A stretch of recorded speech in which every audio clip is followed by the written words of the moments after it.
Following his football dream, Ralph says he has loved the sport for as long as he can remember. His aspirations are no different to those of many boys, to be a professional football player. But he comes from the Mindanao region of the Philippines, long held back by poverty and armed conflict. And dreams like his are often have to remain just that, a dream.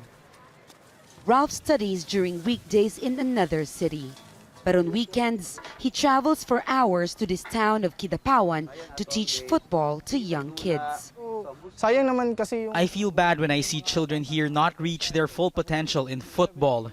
They cannot afford coaches, so I share with them what I learn.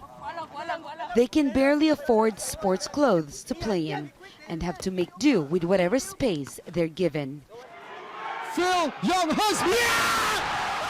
But Ralph says the recent historic win of the Philippine national football team, the Azkals, against Tajikistan is inspiring. It is the first time the national team has qualified for the Asian Cup. The Azkals also rose in world rankings, soaring 9 places to 113th. It may not seem much, but it's the highest ranking the team has ever achieved. The final whistle.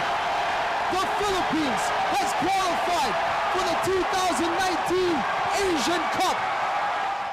The Philippine Azkals say they hope their qualification to the Asian Cup will inspire more Filipinos to take up football, especially in rural areas like this one, because they say all they really need is an open field and a ball.